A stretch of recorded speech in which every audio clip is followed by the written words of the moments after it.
High praise the lord. నా పేరు Anand. Welcome to the scripture together YouTube channel. ఈరోజు మనము ఎఫెసీయులకు రాసిన పత్రిక 4వ అధ్యాయాన్ని కలిసి చదువుకుందాము. మీ దగ్గర బైబిల్స్ ఉన్నట్లయితే దయచేసి వాటిని తెరిచి చదవండి. ఒకవేళ లేనట్లయితే స్క్రీన్ మీద వాక్యం వస్తుంది, దాన్ని చూసి అయినా చదవవలసిందిగా కోరుచున్నాను.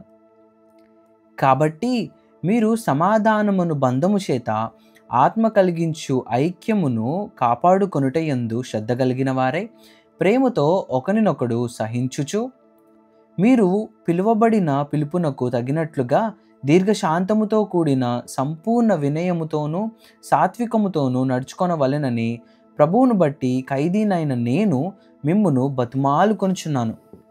శరీరం ఒక్కటే, ఆత్మయు ఒక్కడే. ఆ ప్రకారమే మీ పిలుపు విషయమై ఒక్కటే నిరీక్షణ యందుండుటకు పిలువబడితిరి. ప్రభువు ఒక్కడే, విశ్వాసం ఒక్కటే, బాప్తిస్మం ఒక్కటే. అందరికీ తండ్రి అయిన దేవుడు ఒక్కడే. ఆయన అందరికీ పైగా ఉన్నవాడే అందరిలోనూ వ్యాపించి అందరిలో ఉన్నాడు. అయితే మనలో ప్రతివానికిని క్రీస్తు అనుగ్రహించు వరము యొక్క పరిమాణము చొప్పున కృప ఇయ్యబడెను. అందుచేత ఆయన ఆరోహణమైనప్పుడు చెరను చెరగా పట్టుకొని పోయి మనుష్యులకు ఈవులను అనుగ్రహించనని చెప్పబడి ఉన్నది. ఆరోహణమాయననగా ఆయన భూమి యొక్క క్రింది భాగములకు దిగననియు అర్థమిచ్చుచున్నది కదా. దిగినవాడు తానే సమస్తమును నింపునట్లు ఆకాశ మండలములన్నిటికంటే మరి పైకి ఆరోహణమైన వాడునై ఉన్నాడు.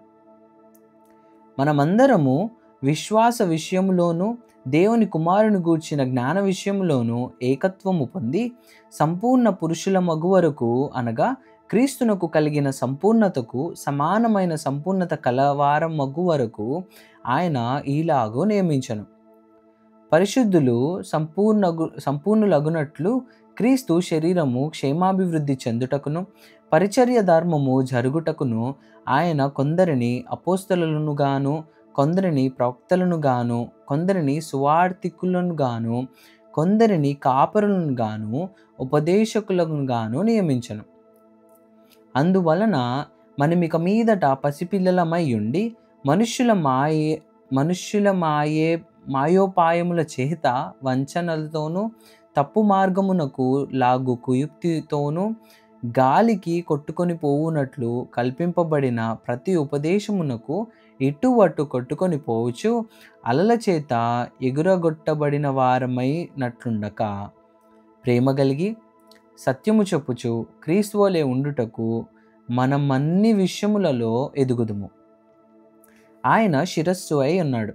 ఆయన నుండి సర్వ శరీరము చక్కగా అమర్చబడి తనలోనున్న ప్రతి అవయవము తన పరిమాణము చొప్పున పనిచేయుచుండగా ప్రతి కీలు వలన కలిగిన బలము చేత అతుకబడి ప్రేమయందు తనకు క్షేమాభివృద్ధి కలుగునట్లు శరీరమునకు అభివృద్ధి కలుగజేసుకొనుచున్నది. కాబట్టి అన్యజనుల